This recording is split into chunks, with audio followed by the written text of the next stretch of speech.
शिवसेना प्रमुख बाळासाहेब ठाकरेंच्या जन्मशताब्दी वर्षाला आजपासून सुरुवात झाली। या निमित्तानं आज मुंबईतल्या षण्मुगानंद सभागृहात एका खास कार्यक्रमाचं आयोजन करण्यात आलंय।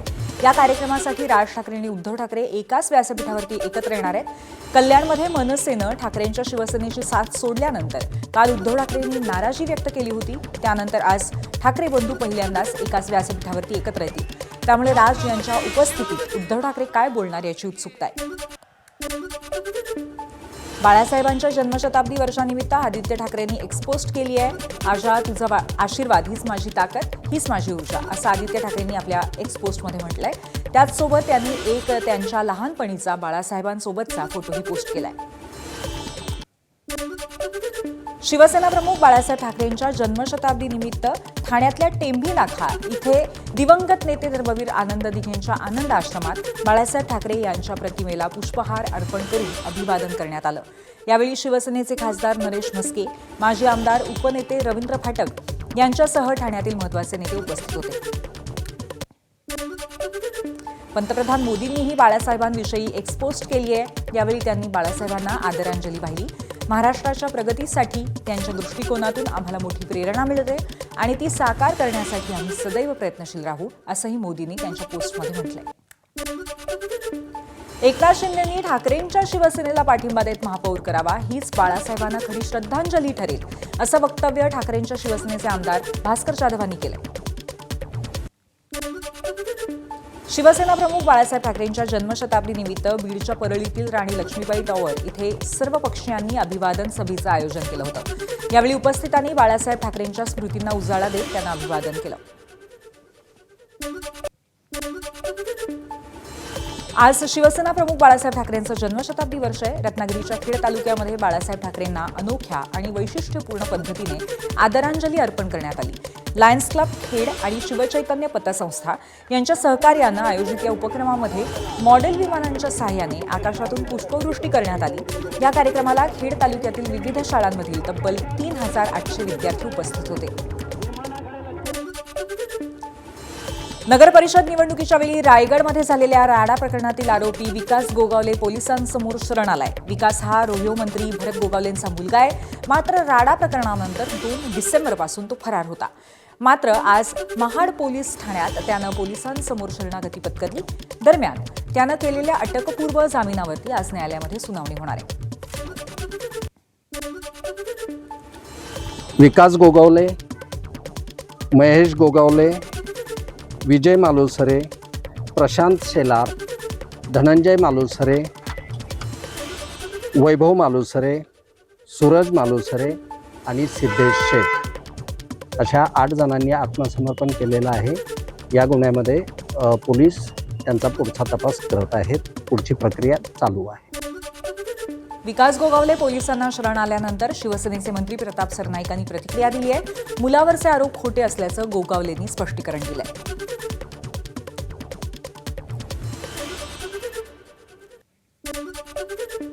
बघा, खरं तर जे काही गुन्हे किंवा जे काही कलम विकास गोगावलेवर टाकण्यात आले होते ते चुकीचं असं भरतशेठ गोगावले यांनी सांगितलेलं आणि माननीय न्यायालयाच्या आदेशानुसार जर त्यांनी कृती केली असेल तर त्या कृतीचं मी समर्थनच करतो। कारण न्यायालयाने जर कुणाला पोलीस स्थानकामध्ये किंवा न्यायालयामध्ये हजर राहण्यास सांगितलं असेल आणि तशा पद्धतीनं जर विकास गोगावले हे हजर झाले असतील तर निश्चितपणे न्यायालयाचा आदर राखण्याची त्यांच्या भूमिकेशी मी समर्थन करतो।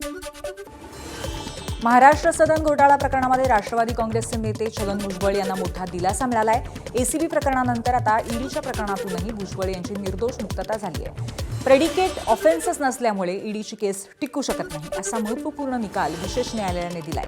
विशेष न्यायाधीश सत्यनारायण नवंदर यांच्या न्यायालयाने भुजबळ आणि अन्य आरोपींचा अर्ज मंजूर केलाय। बदलापूर पुन्हा एकदा लैंगिक शोषणाच्या घटनेने हादरलंय। बदलापुरामध्ये 4 वर्षांच्या विद्यार्थिनीवरती विनयभंग झाल्याचा संतापजनक प्रकार घडलाय। शाळेच्या व्हॅनमध्ये बस चालकाने मुलीचा विनयभंग केला। पोलिसांनी पॉस्को अंतर्गत गुन्हा दाखल करत आरोपीला अटक केली। यानंतर आरोपीला न्यायालयात हजर केलं असता त्याला 27 जानेवारीपर्यंतची पोलीस कोठडी सुनावण्यात आली आहे। तसंच ज्या स्कूल व्हॅनमध्ये अत्याचार करण्यात आला होता त्या व्हॅनवर कल्याण आरटीओने कारवाई केली आहे। व्हॅनला कुठलीही परवानगी नसल्याचं यात उघड झालंय आणि व्हॅनला 24,000 रुपयांचा दंड ठोठावण्यात आलाय। दरम्यान घरी पोहोचल्यावरती विद्यार्थिनीने आईवडिलांना घडलेला प्रकार सांगितला. विद्यार्थिनीला मारहाणही झालेली होती. संतापलेल्या पालकांनी तातडीने पोलीस ठाण्यात धाव घेतली. बदलापूर वेस्ट पोलीस स्टेशन अंतर्गत मोलेस्टेशन विथ पॉस्को हा गुन्हा दाखल केलेला आहे. यामधले जे फिर्यादी आहे त्यांनी दिलेल्या तक्रारीनुसार हा गुन्हा आपण दाखल केलेला आहे.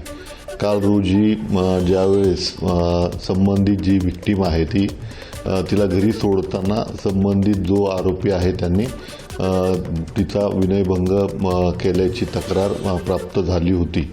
त्यानुसार आपण संबंधित BNS सेक्शन आणि पोस्को अंतर्गत गुन्हा दाखल केला होता. बदलापुरामध्ये चिमुरडीवरती झालेल्या विनयभंगाची बाल हक्क आयोगाने दखल घेतली आहे. बाल हक्क आयोगाकडून सखोल चौकशी सुरू आहे. या चौकशीमध्ये बदलापुरातील शाळा अनधिकृत असल्याची माहिती समोर आली आहे. शिक्षण अधिकाऱ्यांना शाळेसंबंधी माहितीच नाही, त्यामुळे नागरिकांनी संताप व्यक्त केला. दरम्यान गट शिक्षण अधिकाऱ्यांनी तालुक्यातील शाळांसंबंधी माहिती नसेल तर आता अधिकाऱ्यांना विरोधात आंदोलन करायची वेळ आली आहे, असा इशारा संगीता चेनवणकर यांनी दिलाय. आम्ही या ठिकाणी विभागांसोबत आढावा घेत आहोत. त्यामध्ये पोलीस विभाग पण होतं, शिक्षण विभाग पण आहे, शाळेच्या जे ओनर आहेत त्या पण इथं आलेल्या आहेत. घटनेची माहिती घेत आहोत.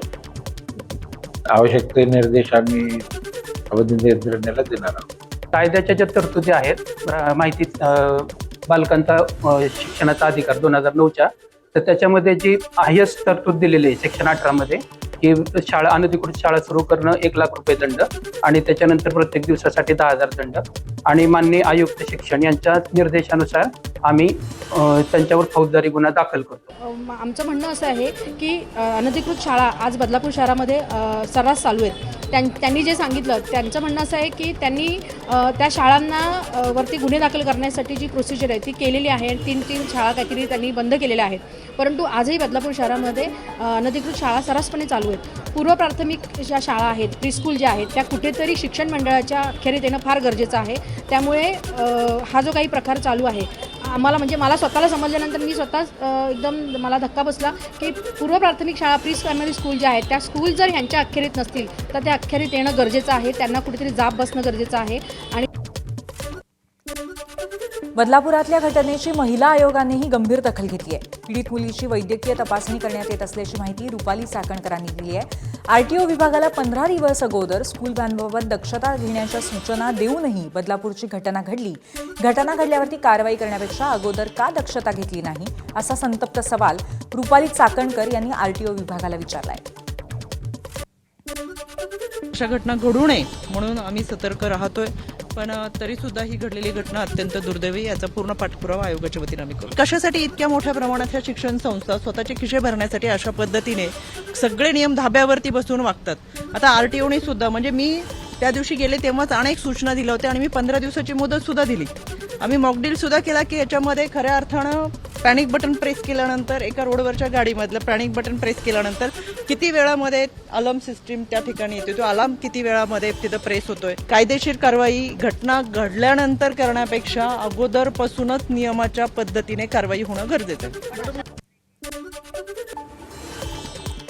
बदलापुरातल्या चिमुकलीवरच्या अत्याचाराची घटना निंदनीय आहे. गरज वाटल्यास बदलापूर घटनेची SIT चौकशी केली जाणार असल्याचं पंकज भोयर म्हणाले.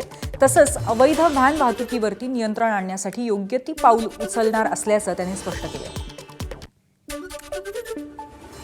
ऑलरेडी शालेय शिक्षण विभागानं देखील स्कूल व्हॅनमध्ये विद्यार्थ्यांना मदत होण्याकरता महिला मदतनीस असावी अशा गाईडलाईन्स त्या ठिकाणी इश्यू केलेल्या आहे. परंतु काही ठिकाणी याची अंमलबजावणी होतच नसल्याचं निदर्शनात आलं आहे.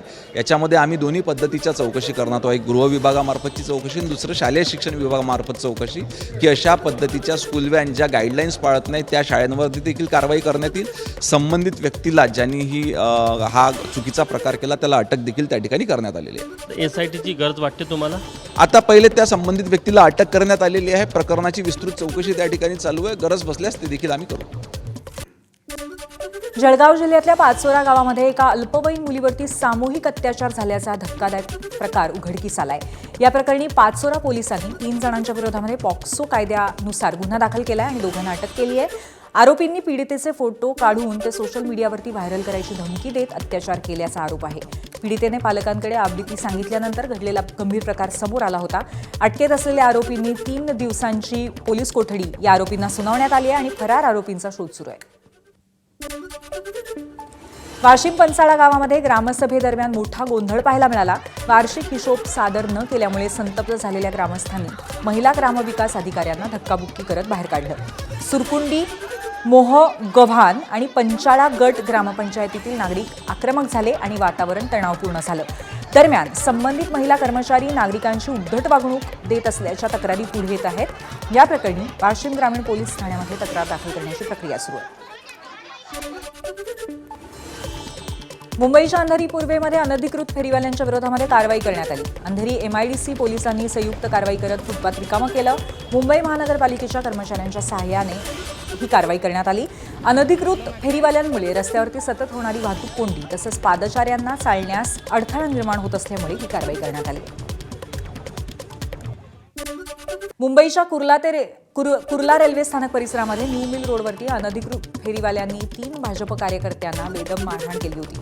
त्यानंतर कुर्ला रेल्वे स्थानक परिसर पूर्णपणे फेरीवाला मुक्त करावा आणि आरोपींवरती कठोर कारवाई करावी अशी मागणी भाजप नेते किरीट सोमय्या यांनी केली आहे. तर त्यांनी मारहाण झालेल्या कार्यकर्त्यांची भेट घेतली. रत्नागिरी शहरात असलेल्या अनधिकृत बांधकामाच्या विरोधात रत्नागिरी नगर परिषद ॲक्शन मोडवरती आली आहे. शहरामध्ये विविध ठिकाणी सुरू असलेल्या विकास कामांच्या आड येत असलेल्या अनधिकृत बांधकामांना हटवण्यासाठी नगर परिषदेनं संबंधांना नोटीस पाठवल्या आहेत. तर काही ठिकाणी कारवाईलाही सुरुवात केली आहे. मंगळवारी ही सर्व बांधकामं हटवली जातील. नाशिकमधल्या गंगापूर धरणाच्या बॅकवॉटरवरती वायुदलाकडनं शानदार सूर्यकिरण एअर शो पाहायला मिळाला. यावेळी आकाशामध्ये हवाई दलाकडनं चित्तथरारक कसरती केल्या गेल्या. प्रजासत्ताक दिनाच्या पार्श्वभूमीवर हवाई दलाकडनं ही प्रात्यक्षिकं सुरू आहेत. ही प्रात्यक्षिकं पाहण्यासाठी नाशिकचे पालकमंत्री दादा भुसे यांच्यासह नरहरी झिरवाळ यांनी सुद्धा उपस्थिती लावली. नाशिकमधल्या सूर्यकिरण एअर शोवरनं जिल्हा प्रशासन आणि हवाई दलामध्ये वाद निर्माण झाला. एअर शोसाठी शुल्क आकारण्यात आल्यामुळे भारतीय हवाई दलाने नाराजी व्यक्त केली आहे. देशभरामध्ये कुठेही एअर शोसाठी शुल्क आकारलं जात नाही असा दावा हवाई दलाकडनं करण्यात आला आहे. तर जमा होणारा निधी सैनिक कल्याणासाठी वर्ग केला जाईल असं जिल्हा प्रशासनाचं म्हणणं आहे. शुल्काबाबत हवाई दलाच्या अधिकाऱ्यांना आधीच माहिती होतं असंही स्पष्टीकरण जिल्हाधिकाऱ्यांनी दिलं आहे. वसंत पंचमीनिमित्त विठ्ठल आणि रुक्मिणी मातेचा विवाह सोहळा आज पंढरपुरामध्ये संपन्न झाला. या सोहळ्यानिमित्त आज पहाटेपासूनच मंदिर परिसर सनई चौघड्याच्या सुरांनी निनादून गेला होता. देवाच्या डोक्यावरती अक्षता टाकण्यासाठी राज्यभरातील हजारो भाविक भल्या पहाटेपासून मंदिरात दाखल झाले होते. या भाविकांच्या उपस्थितीत विवाह सोहळा पार पडला. या स्वर्गीय विवाह सोहळ्यासाठी विठ्ठल मंदिर आकर्षक फुलांनी नटलं होतं. त्यासाठी 5 टन फुलांचा वापरही करण्यात आला होता. विठ्ठल रुक्मिणी मातेच्या या विवाह सोहळ्यानंतर उपस्थित हजारो भाविकांनी वाद्यांच्या तालावरती ठेकाही धरला.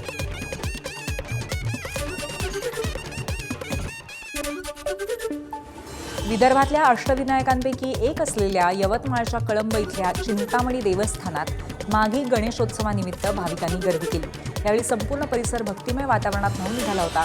या मंदिरामध्ये जमिनीपासून 30 ते 35 फूट खोल चिंतामणीची मूर्ती आहे. तर बाजूलाच एक कुंड असून दर 12 वर्षांनी या ठिकाणी कुंडातून गंगा उतरते अशी आख्यायिका आहे. आज सोन्याच्या किमतीने सर्वोच्च पातळी गाठली आहे. इंडिया बुलियन अँड ज्वेलर्स असोसिएशननुसार सोन्याच्या दरामध्ये 4,300 रुपयांनी वाढ झाली आहे.